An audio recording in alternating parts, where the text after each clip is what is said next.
Whenever you're ready. McKenna at the St. Lawrence County Arts Council. I'm sure you saw me on Friday with Tina Siebel and I had hair, so I no longer have hair. And that's just how we're going to be. I'm really excited about today. We have Jeanna Matthews on with us to share a whole bunch of things about her photography and her work. And so it'll be a really fun presentation. This is Art for Art's Sake, a weekly or a daily live video program by the St. Lawrence County Arts Council, where we're showcasing the talent of artists in our community. If you're at all interested in sponsoring a video or sharing your art yourself, please do reach out to me directly. My email address is director@slcartscouncil.org. Without further ado, I'm going to switch over the camera and bring it right on to Jeanna, unpin mine, so she can join us and take it away. Hi, everybody. Let me share my screen here. And I will go ahead and full screen this.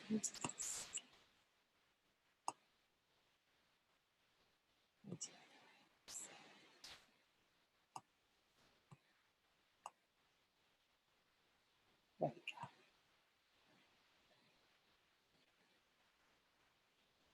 Does that look good, Maggie? Hopefully so. Hi, everybody. I'm really delighted to be able to do this with you today.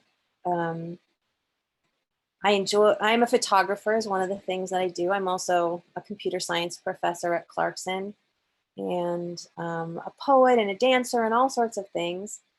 And I'm very thankful for the St. Lawrence Arts Council. I think we're very fortunate to have so much wonderful local art. And I'm absolutely delighted to share a little bit of the things that I love with you. Some of my favorite images are from pretty far away places, or places that maybe are far away right now because we're not really supposed to. I saw something that said we should be measuring our distance to the trailhead in minutes, not hours, even for our hiking outside.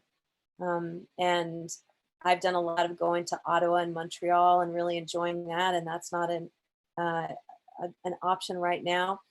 I'm going to show you some of the images that I love from far away, but a lot of what I'd like to do today is talk about local art and beautiful images we can be capturing locally. This image is from Santiago in Chile. I really love this picture with the cross there at the top of the hill.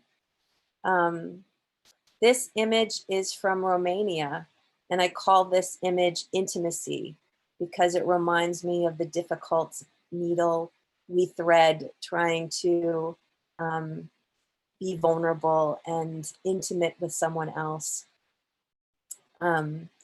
This is an image from Brazil that I call Standoff at the Front Line. It makes me think of, it's a urban park in Sao Paulo, Brazil. And it makes me think of the standoff between very man-made things and the natural world. This is the Afro-Brazilian Museum, and it looks to me like that museum is kind of pointing its guns at the trees in the urban park. And the trees seem to be kind of swaying back, but holding their own. And I love thinking of an urban park as on the front lines of the standoff sometimes between the man-made and the natural world. This is another image from Romania, from up in a clock tower. These are the days of the week.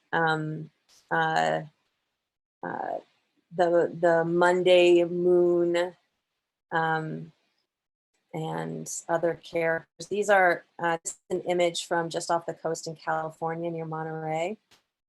This is another image from on the California coast, a little bit farther north, nearer to Half Moon Bay. This is a marketplace in Nigeria. Look at all those amazing red tomatoes and peppers and all the colors of the beautiful cloth that the women are wearing. This is an image from Chile, way, way up. I love the kind of off-kilter sense this image gives me, like the world is turning upside down, skiing down towards a lake.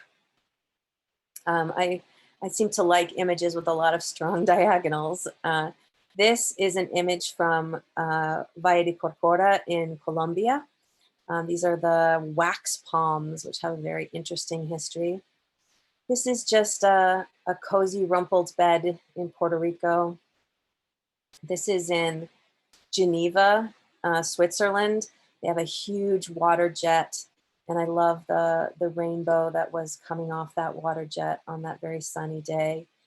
This one some of you may especially recognize because it's from Montreal. It's the Notre Dame Basilica. They're lit up for the holidays. This one you might also recognize from a little closer. This is the Ottawa Tulip Festival, looking up at Parliament Hill in Ottawa. This one isn't too far away. This is for the St. Lawrence River on a very frosty, frosty morning. This is the line between frost way up on Whiteface and looking out at the kind of more warm carpeted fall down below.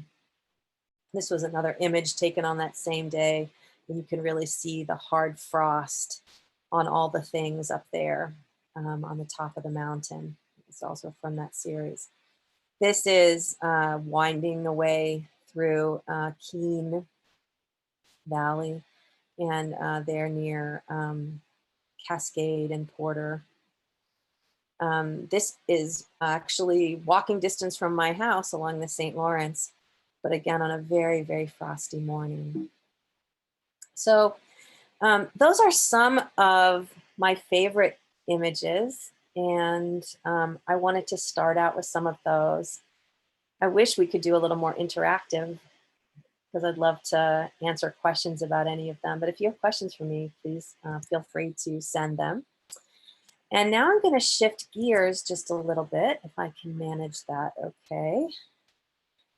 From faraway images to little fresh images.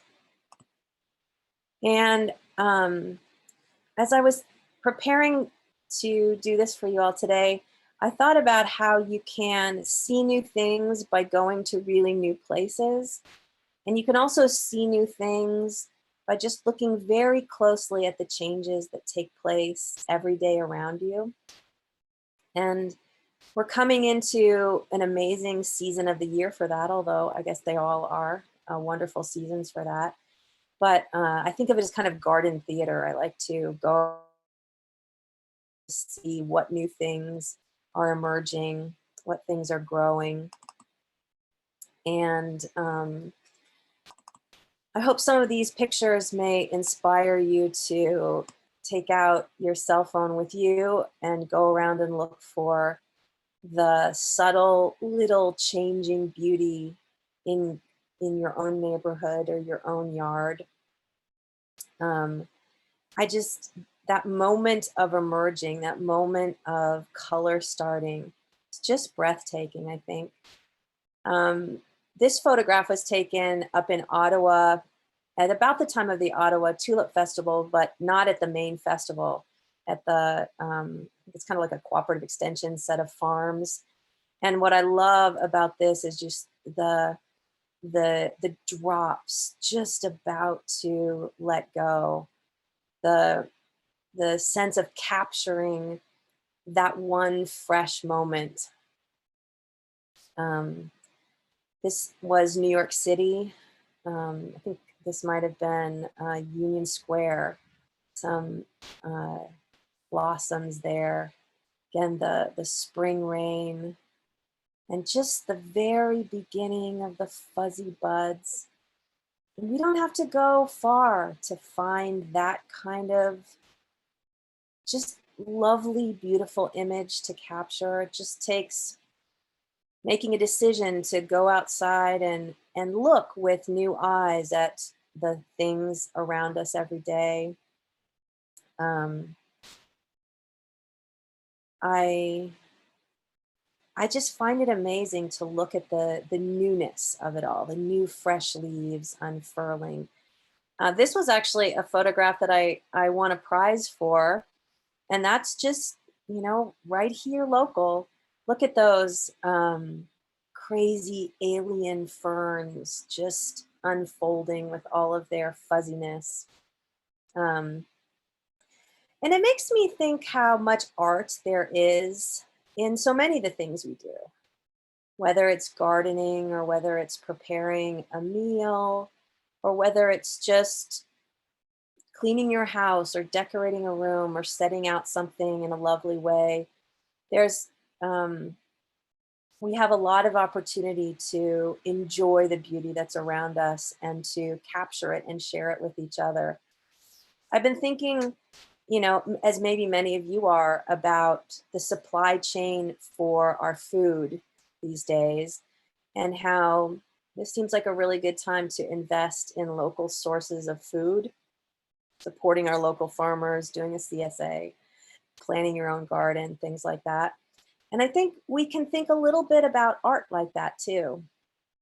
We don't have to get all of our art packaged from other places. We can grow our own art for our families in the lovely little touches of the ways we do things. And we can grow some homegrown art for our community here. And I love the way that the SLC Arts Council is helping us all to do that and share that with one another. Here are some more garden images. This is actually one of my favorite photographs ever. This was taken at a place called Ladue Gardens near Baltimore. This was my mom, who passed away a few years ago, really loved botanical gardens, and they had a butterfly area of that garden, and I just love the luminous light coming through the wings of that butterfly on those flowers. Here's one that's a little more of a winter image. I know a lot of things around us still aren't incredibly green. Maybe we have quite a bit of brown still around, but look at how beautiful that is. And again, just right around here, look at this cute little worm guy. I think that also was from Ladue Gardens near Baltimore, actually. This is a picture from my very own garden. Obviously towards the end of the growing season, kind of in full, voluptuous flowers and pumpkins and vegetables, but we'll get there. Let's see. While I'm switching here, Good it's also question for you. coming out okay, Maggie? Oh yeah, it looks awesome. Just a quick question for you. You mentioned earlier about walking around and taking your phone with you to snap some pictures of maybe your own garden or the beautiful things around you. Do you have any tips and tricks for anybody with like iPhone photography on iPhone photography skills? I mean, I think my biggest advice right now would just be to let yourself play around and not hold, focus more on the appreciation of what you're seeing. And then see if you can capture in an image something that reminds you or delights you about that. And I don't have a lot of specifically technical, adjust this on your phone kind of suggestions, but more of being open to what's around you. Actually, I was going to do a different step first, but maybe on that light, I'll do this one next. These are actually just some pictures I took yesterday. So these are not, I actually take a lot of pictures and many of them never get to the rolls of ones I think are amazing. And I'm not saying that this set is particularly amazing, but I found it absolutely delightful. It was a little slice of homegrown art for me anyway. This was along the river, the St. Lawrence River up near Messina. I love this one red chair along with the lovely bark on this tree. I even liked this, looked like almost kind of like a throne you could sit down on. There was this one kind of swirl plant here. I'm not even sure what that flower would look like when it's flowering, if that's a Queen's Ant, I don't know. but I liked, you see the shadow of it on my jacket. And then really the essence of it, I don't know if the video, how the video will come out. Can you guys see that moving? Yeah. That was that plant just kind of shaking, and you see it's not so easy to see it here. It actually, you know, I tried a bunch of photographs to try to capture that, and it kind of was hard to focus on the swirl, and it was hard to get it in the right light. But I gave myself permission to take a bunch and then delete ones I didn't like, and I hope you'll do the same. Here's another picture, which again, this is just a bunch from yesterday. I'm not saying these are award-winning photographs. They just delighted me. I loved looking at this tall grass along the river. And you know, it's interesting how often the image you see that you just love, it's hard to get it into the photograph. And giving yourself a chance to just take a little detour.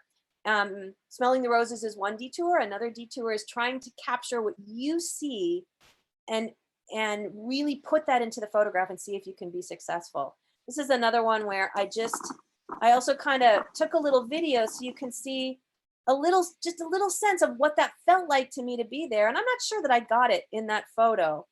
But it's a process, it's an experiment. I loved this really red stemmed plant along the river. There was some really old husks. These are ones that I really had trouble capturing. The light coming through these was really nice. And I tried kind of putting the camera underneath them, shooting up and all sorts of different angles, and none of them really completely worked. But I had fun doing it. Here was another one, again, a lot of brown, still along the river, little bits of green coming out on the trees. And I'm really looking forward. That's a little more the context of that one tree. And it takes playing around with the composition of your photo to see if you can really get the essence of what is delighting you. The other thing I wanted to say is, you know, besides your own yard and the stuff coming up for the spring, which is a never-ending source of delight for me, at least, it can be really lovely to, to find some local spots to you that you find inspiring and visit them periodically in different seasons. You know, just like you can go to a bunch of places around the world and experience them one day, that's only one tiny little slice of experiencing that place. A whole nother set of joy is to take a place and go to it again and again and again with the mindset of it being new every time.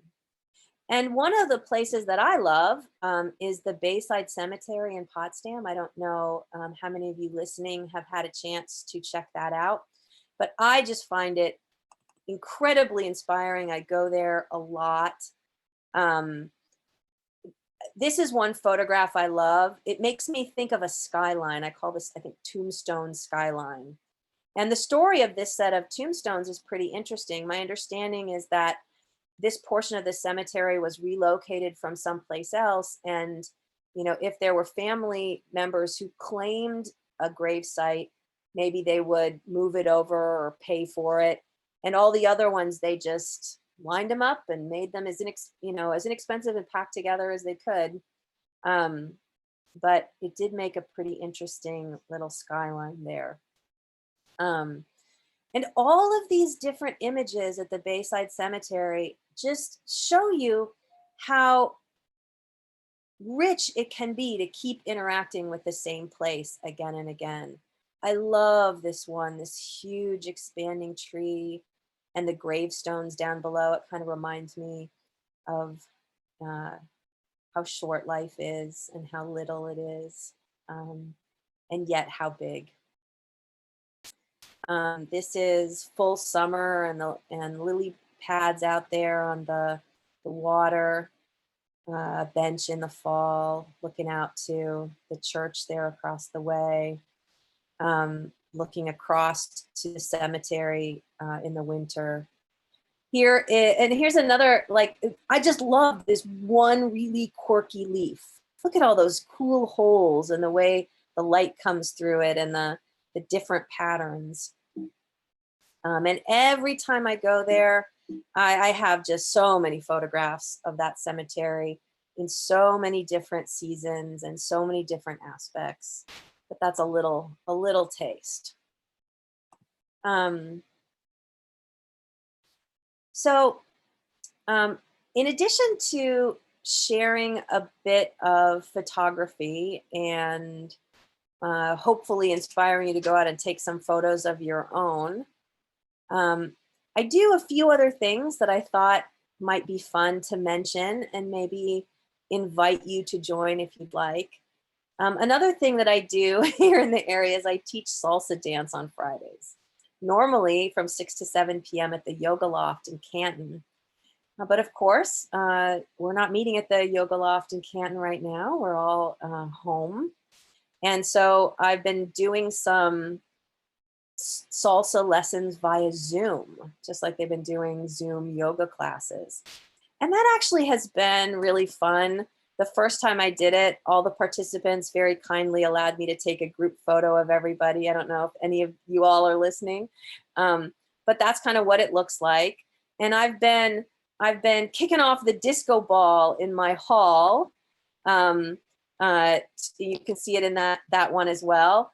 And I back up the camera enough so people can see my feet when I teach them feet things. And I've been focusing more on individual dancing and like moves that can help you just really spice up and enjoy just dance by yourself at home.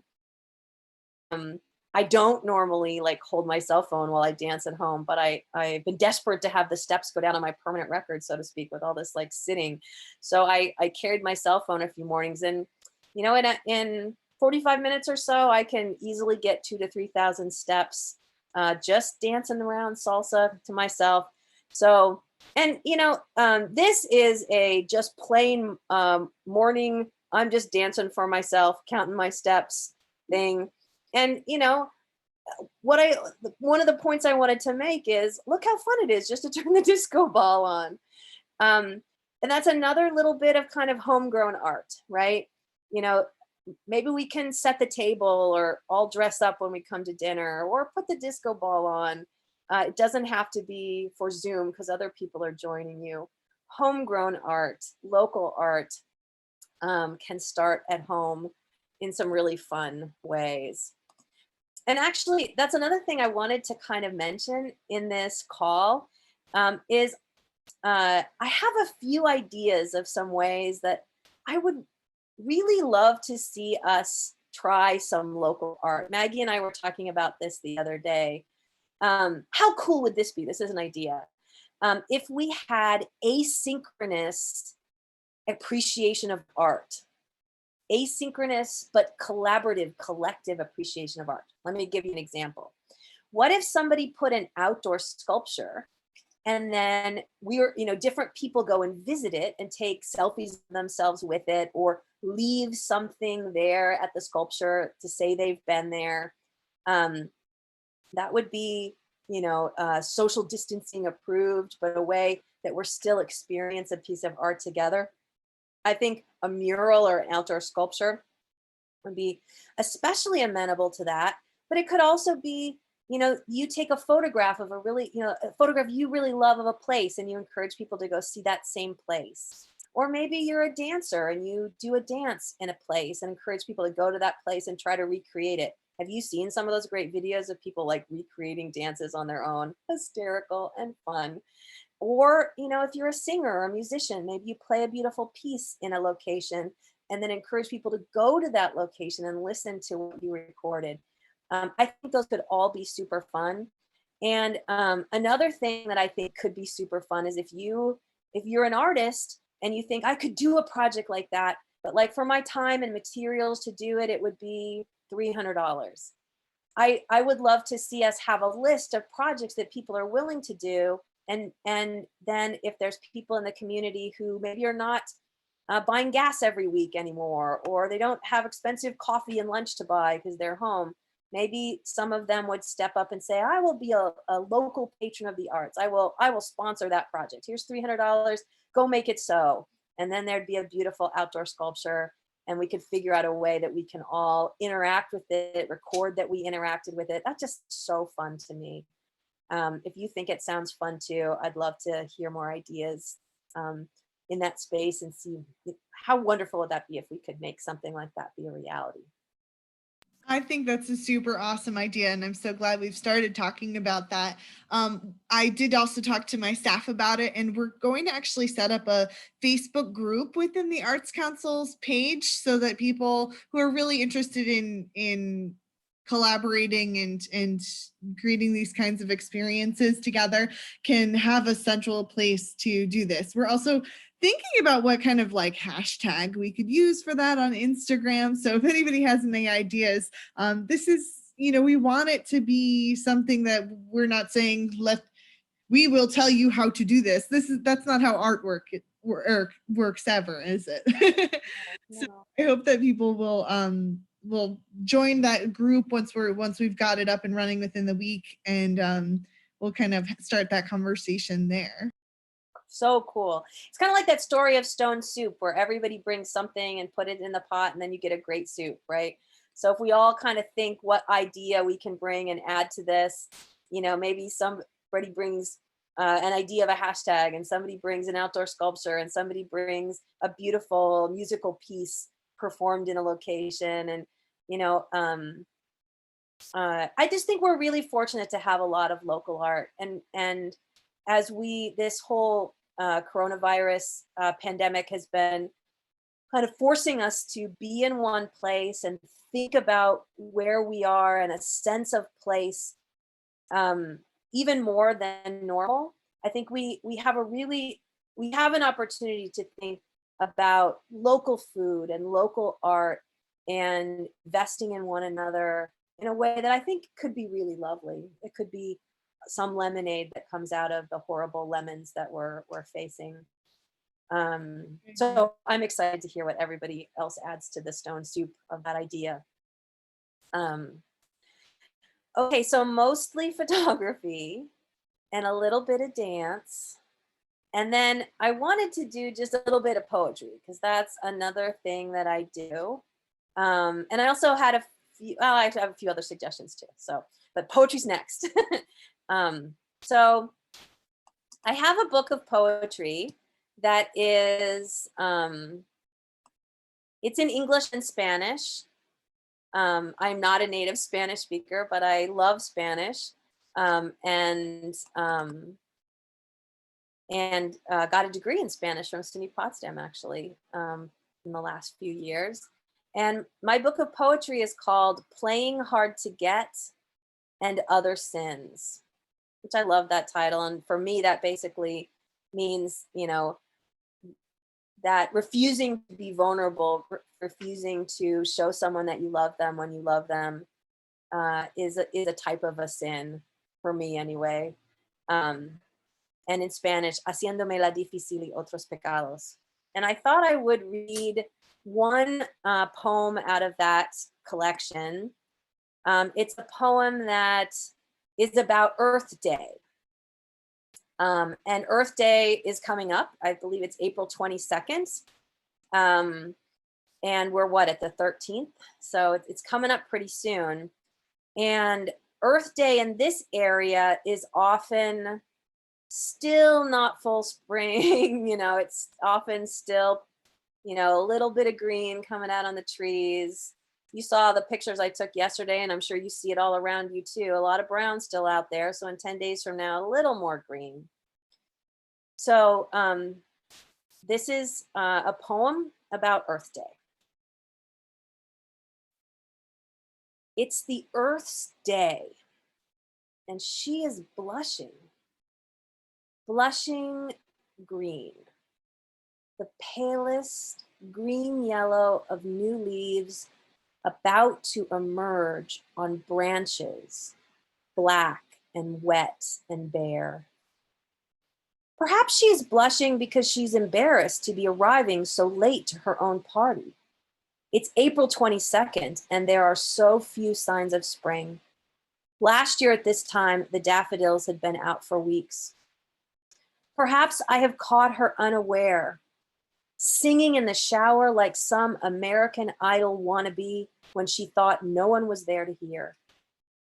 Perhaps she is surprised, now that she is older and her children grown, to find herself suddenly made acutely aware of her own breath by a stranger's gaze, by an unexpected compliment about her eyes. Anyway, who am I to say that she is late, or singing too loudly, or too old for lusty stares? For God's sake, she's been starting over each spring long before me, young and impetuous all over, waiting for the fullness of summer leaves to clothe her in respectability again. So, playing hard to get and other sins. Now I wanted to show you, if I can, I'm gonna flip through all my tabs here. If you would like to see some more of my photographs or read some more of my poetry, you could check out jeannamatthews.art. That's an easy URL to remember, just me.art. And it is focused especially on photography. It has some of these images I showed you, but it has a collection of images that were taken nearby, a collection of images from far away, and that's kind of similar to what we did together today, a collection of images from not too far away, a collection of images about big things, collection about little things, hot and cold.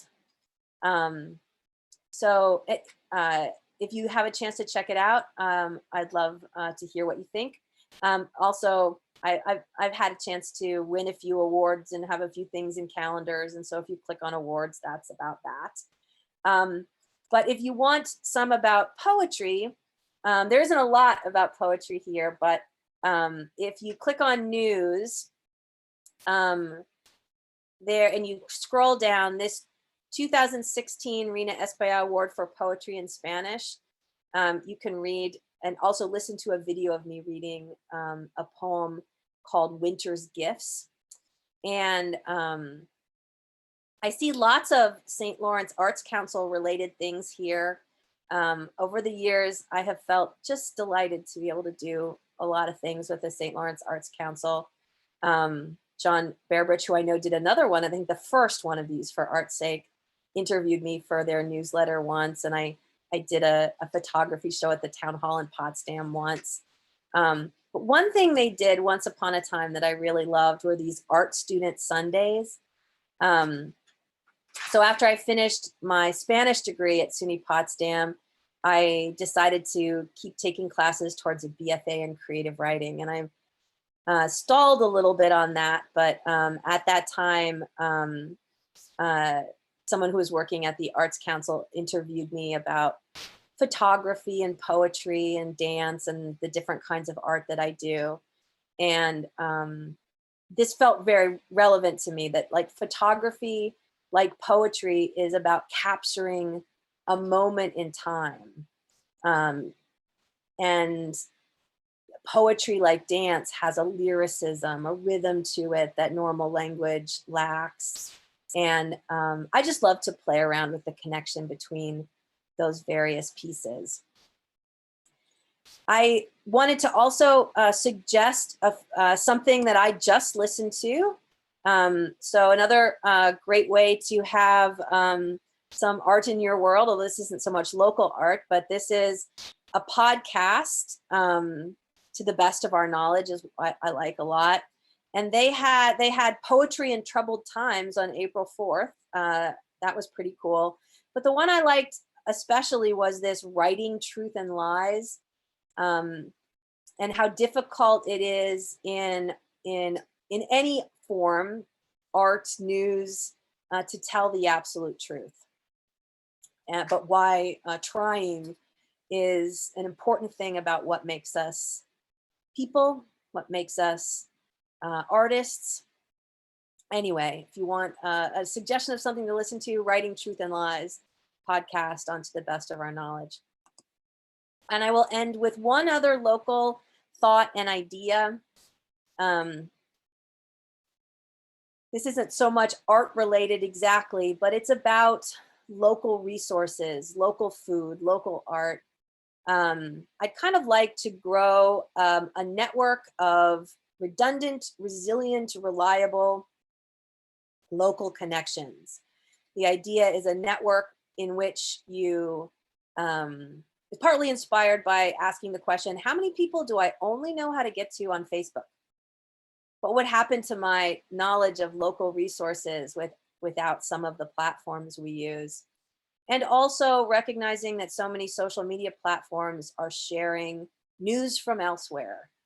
And one thing about local art and local food and local news is you can know who does it. The idea would be to use this network to not to share recipes you've tried or news you have firsthand knowledge of. And I think we could all use a little bit of homegrown food, homegrown art, homegrown news. And I think we're all investing in just some personal art and personal food. Maybe you're cooking a lot more than normal. I am anyway, and enjoying that very much. And looking for ways to make art and beauty for your family, for yourself, for your neighbors, for your community. And I think the SLC Arts Council is a really wonderful support in that. And I hope that if you're able, you will support them in that mission. Okay. That's what I wanted to share today. Awesome. Thank you so much, Jeanna. This has been so much fun and so great to hear your insights and your knowledge and your art. And I love all the multidisciplinary connections that you make with your own practice and your own talent. It's just beautiful. So I really appreciate you taking the time to show us your work. And I hope that we can get some of these initiatives started in the North Country soon. This was a great delight. Thank you so much for inviting me, Maggie. This was really fun. Absolutely. Well, this has been Art for Art's Sake, episode 9, actually. So join us tomorrow where we'll see Liza Labarge page. You can also check out our website and our Facebook page for more information on the Arts Council. Thank you so much.